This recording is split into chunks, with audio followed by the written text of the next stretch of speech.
Bonjour à tous. Eh bien, nous allons prendre encore un instant ce matin pour lire et méditer un deuxième passage du livre du ciel de Luisa Picaretta.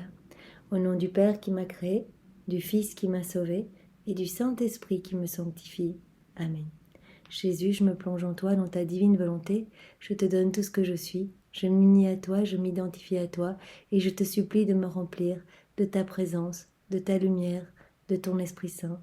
Je veux devenir une torche d'amour pour toi et te ramener des âmes, Seigneur. Je veux que toute ma vie puisse te servir et te glorifier. Alors viens vivre dans mon humanité, viens dans mon âme avec le Père, le Saint-Esprit et agis à travers tout ce que je suis. Que tout soit fait par toi, pour toi et en toi, Jésus. Viens particulièrement dans ce moment, Jésus, méditer à travers ma bouche, ouvre mon cœur, mon intelligence, dispose-moi complètement pour recevoir ce nouveau passage que tu nous donnes vraiment comme un précieux trésor. Chaque mot, tu les as bénis et tu veux qu'ils opèrent en nous quelque chose, une transformation. Alors nous sommes là pour recevoir, Seigneur, et vraiment que rien ne se perde et que chacun de ces mots puisse fructifier pour ta gloire. Parle à travers ma bouche, Jésus, et envoie-moi ton Esprit Saint.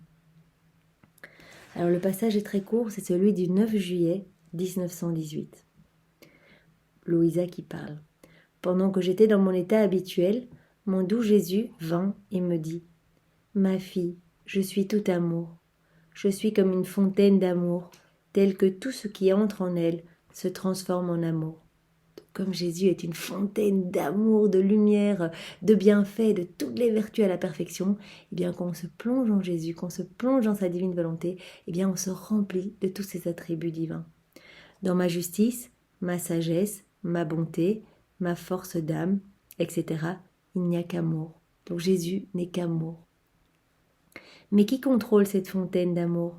C'est ma volonté. Ma volonté domine, gouverne et ordonne. Toutes mes qualités portent l'empreinte de ma volonté.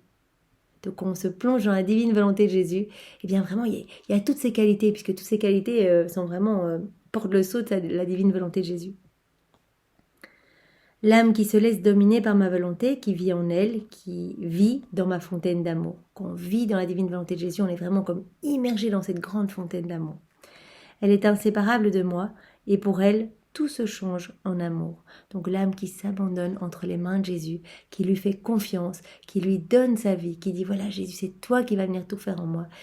Jésus dit, moi je suis inséparable de cette âme. Je viens m'installer, je viens tout faire en elle. Je viens avec le Père, le Saint-Esprit, je viens opérer la grande purification dans son cœur et c'est moi qui viens agir dans toutes ses actions.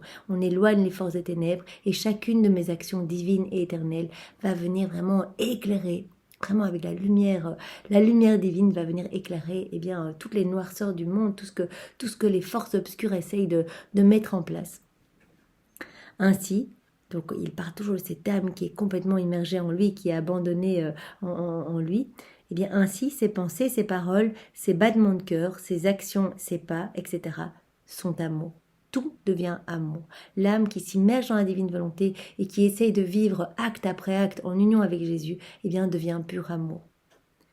Pour elle, il fait toujours clair. Évidemment, il y a la lumière de Dieu qui est dans son âme. Jésus, comme on l'a vu dans le passage précédent, a prononcé la parole de consécration à chacun des actes faits dans la divine volonté. Donc c'est incroyable. Donc, à chaque acte fait, plus de lumière, plus de clarté, plus de divinité, plus de sainteté.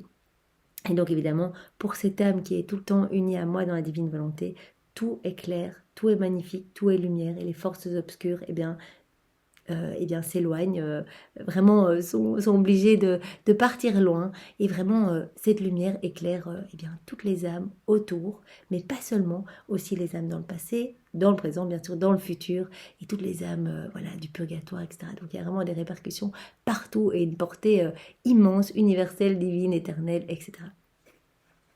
Par contre, pour l'âme séparée de ma volonté, c'est la nuit. Bien oui, qu'on agit dans sa propre volonté, qu'on refuse de laisser la lumière de Jésus rayonner à travers nous, on va détricoter le travail de lumière que Jésus...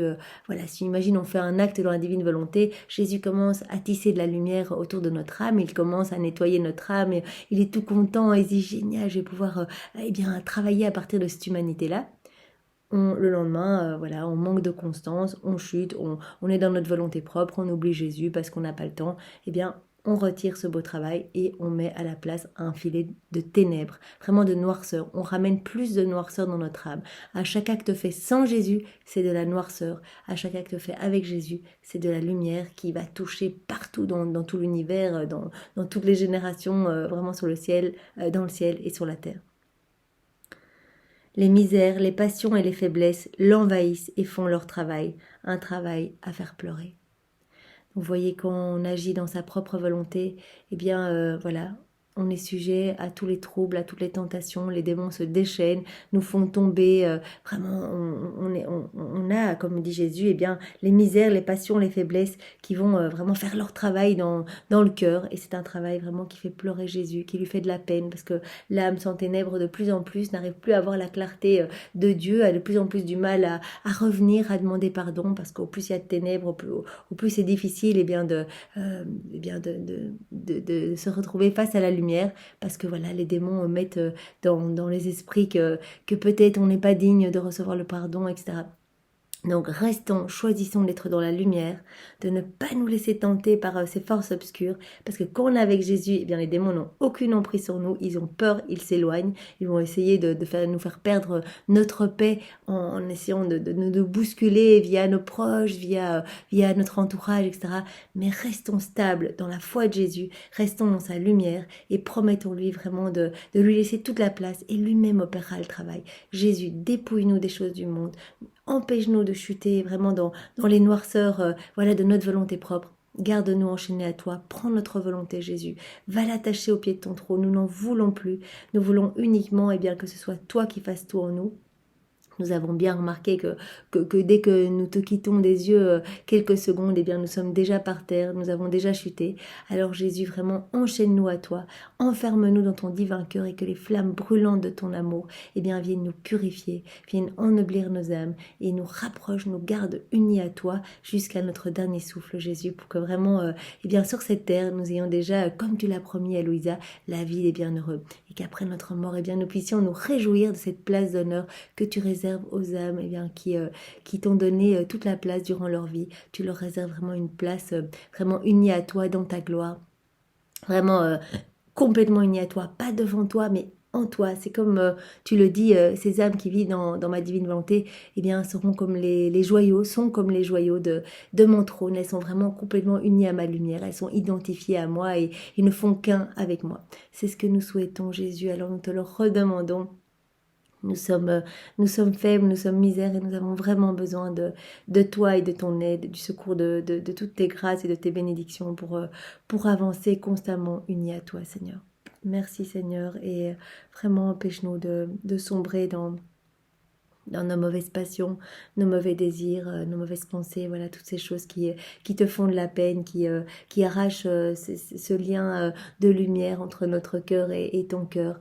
Empêche-nous, Jésus, empêche-nous vraiment, tiens-nous captifs, c'est vraiment notre demande ce matin. Au nom du Père et du Fils et du Saint-Esprit. Amen. Soyez tous bénis et passez une belle journée dans la divine volonté de Jésus. Au revoir.